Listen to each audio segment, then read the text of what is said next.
Banyak orang sekarang tidur dengan kepala penuh hitungan, bukan mimpi. Setiap malam muncul pertanyaan yang sama, apakah pekerjaan ini benar-benar aman atau cuma ilusi sementara?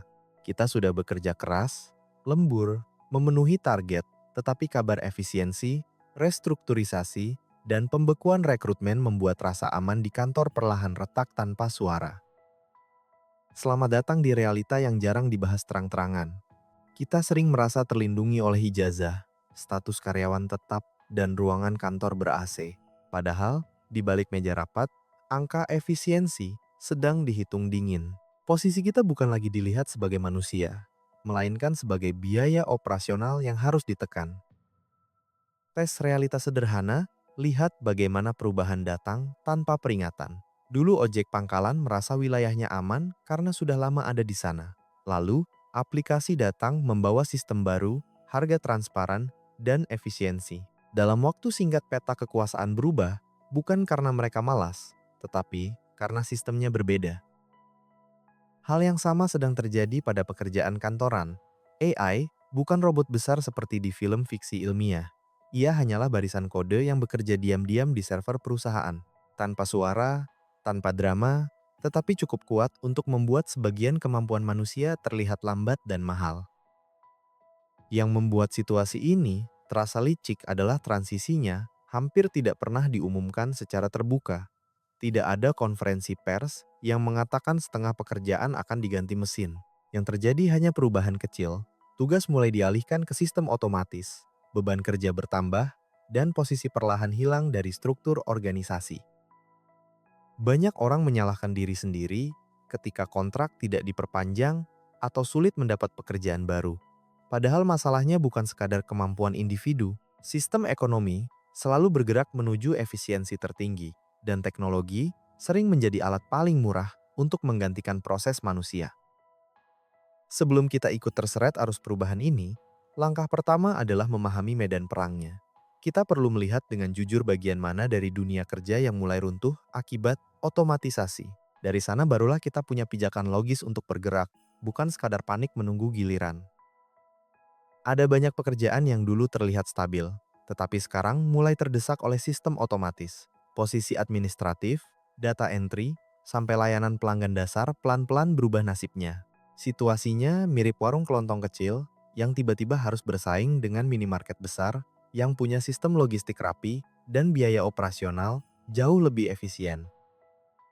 Perusahaan selalu menghitung kecepatan, biaya, dan konsistensi.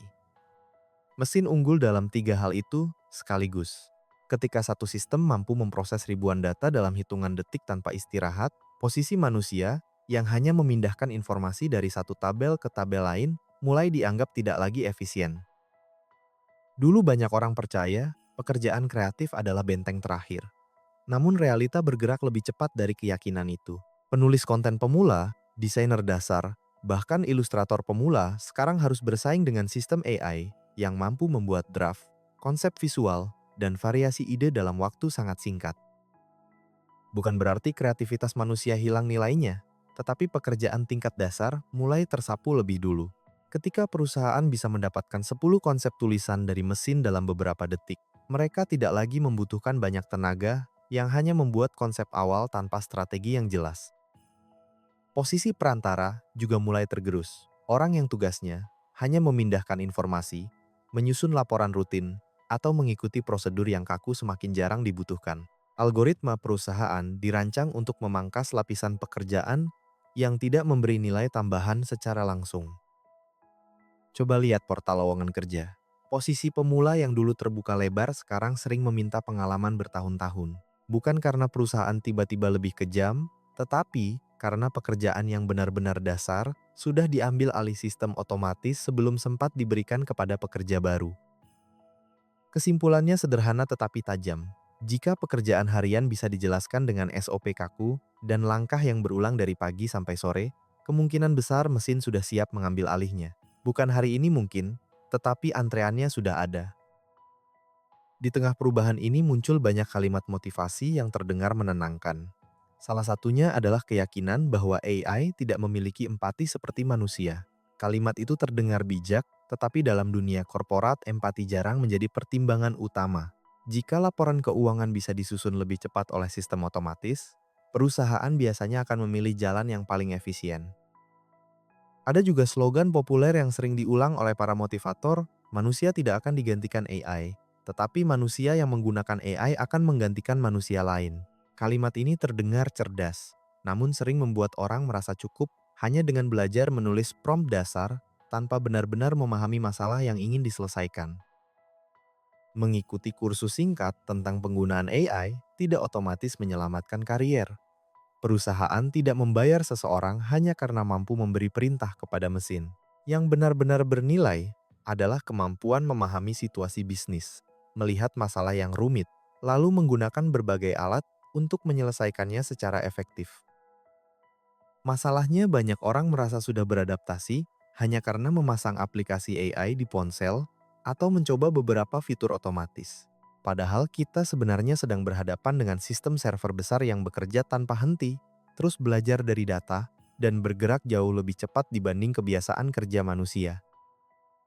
Situasi ini mirip seperti membawa alat sederhana ke medan perang yang sudah menggunakan teknologi jarak jauh. Kerja keras saja tidak cukup jika cara bermainnya sudah berubah. Ketekunan tanpa strategi hanya membuat seseorang semakin lelah tanpa benar-benar meningkatkan nilai dirinya. Sebagian orang berharap pemerintah akan datang dengan regulasi yang melindungi semua pekerjaan. Ada juga yang berharap perusahaan akan mempertahankan karyawan lama demi loyalitas. Harapan seperti itu seringkali tidak realistis, karena sistem bisnis selalu bergerak mengikuti efisiensi dan keuntungan. Daripada terus mengeluh di media sosial tentang ketidakadilan teknologi, langkah yang lebih berguna adalah menerima kenyataan bahwa permainan sudah berubah. Setelah itu, kita bisa mulai membedah logika baru dunia kerja dan mencari cara bertahan dengan kepala yang lebih jernih. Langkah pertama yang perlu dipahami adalah jangan melihat AI sebagai musuh. Posisikan dia seperti anak magang yang sangat rajin, cepat belajar, tetapi tidak benar-benar memahami konteks manusia. Mesin mampu mengolah data dalam jumlah besar, namun ia tidak mengerti nuansa emosi, hubungan kerja, atau dinamika keputusan yang sering berubah di dunia nyata. AI bisa membuat laporan yang rapi, merangkum dokumen panjang, bahkan menyusun strategi awal. Tetapi, mesin tidak benar-benar memahami suasana rapat yang tegang atau membaca ekspresi klien yang mulai kehilangan kepercayaan. Di titik seperti itu, keputusan manusia masih memegang kendali utama. Bayangkan sebuah acara keluarga besar. Mesin mungkin bisa membuat desain undangan yang sangat indah, menyusun jadwal acara, bahkan menghitung anggaran dengan presisi. Namun, ketika muncul konflik kecil, kesalahpahaman, atau emosi yang meledak tiba-tiba, penyelesaiannya tetap membutuhkan sentuhan manusia yang paham situasi. Di dunia kerja modern, kemampuan menangani kekacauan seperti itu justru semakin berharga.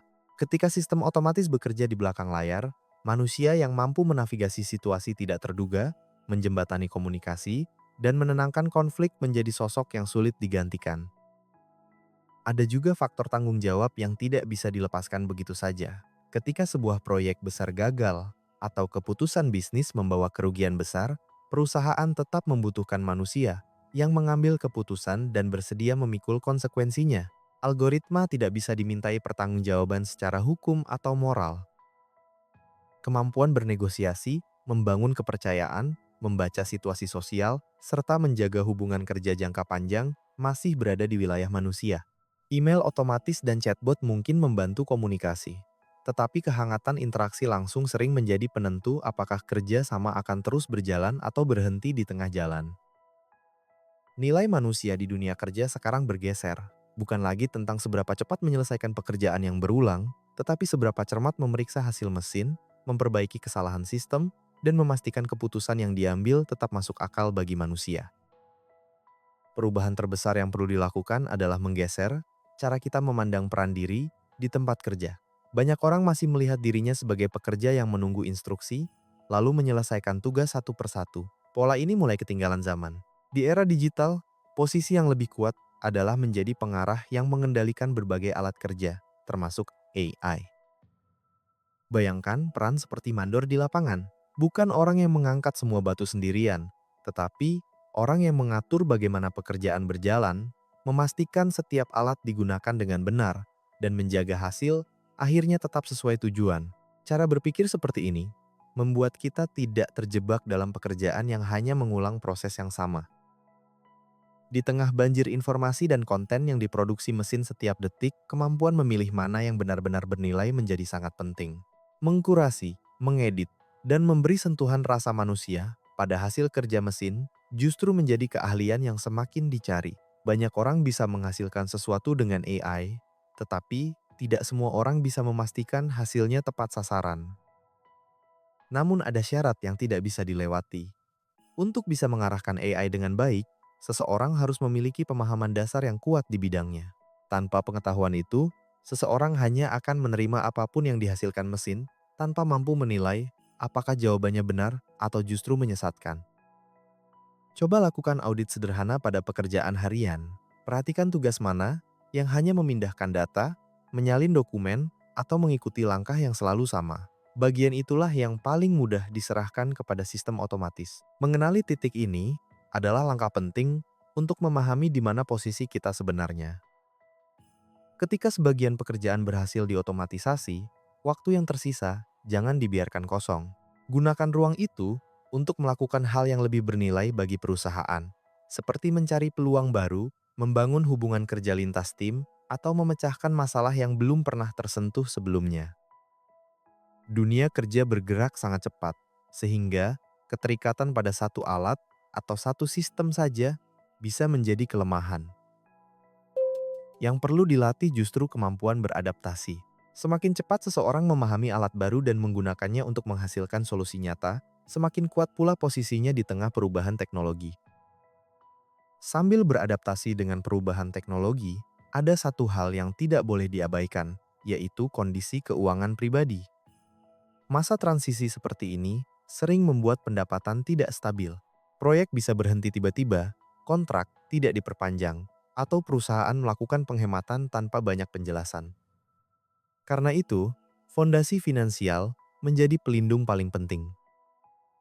Masalahnya banyak orang justru terjebak dalam gaya hidup yang terus naik mengikuti pendapatan.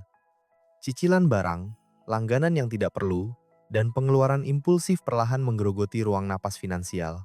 Ketika situasi kerja berubah, tekanan keuangan langsung terasa berat karena tidak ada cadangan yang cukup. Keamanan finansial di masa seperti ini bukan tentang mencari cara cepat menjadi kaya. Fokus utamanya adalah memiliki napas panjang. Dana darurat yang cukup memberi waktu untuk belajar hal baru, menata ulang arah karier, atau mencari peluang lain tanpa tekanan panik setiap hari. Mulailah dengan langkah sederhana. Evaluasi pengeluaran yang sebenarnya tidak memberi nilai jangka panjang. Banyak barang dibeli hanya untuk menjaga gengsi atau mengikuti tren sosial. Padahal, barang itu tidak benar-benar membantu perkembangan kemampuan atau stabilitas hidup.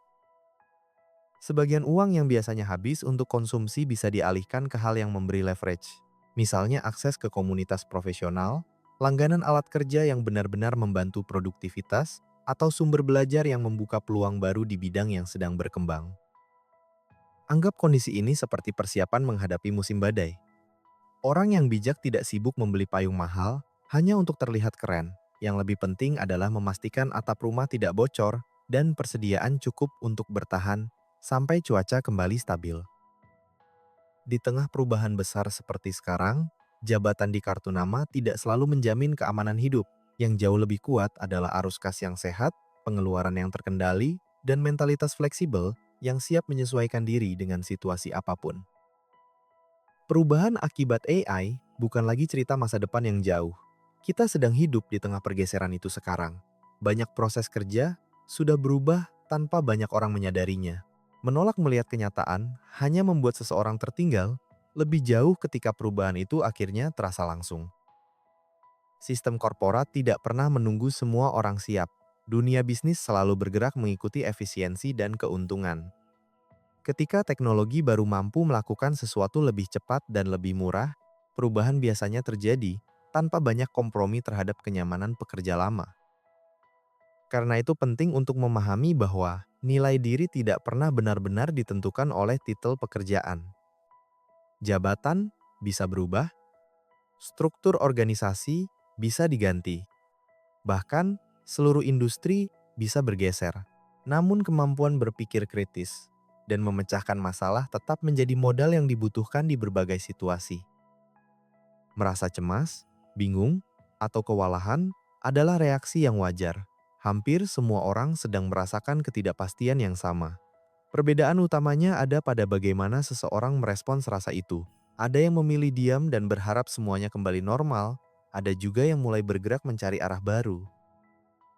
Langkah kecil yang dilakukan segera sering lebih berharga daripada rencana besar yang hanya dipikirkan lama. Setelah rasa panik mereda, gunakan waktu untuk mulai belajar hal baru, meninjau kembali kemampuan yang dimiliki, dan mencari cara agar tetap relevan dalam lingkungan kerja yang berubah cepat. Jangan lupakan fondasi keuangan dalam proses ini. Ketika arus kas lebih aman, pikiran juga lebih tenang untuk mengambil keputusan yang rasional.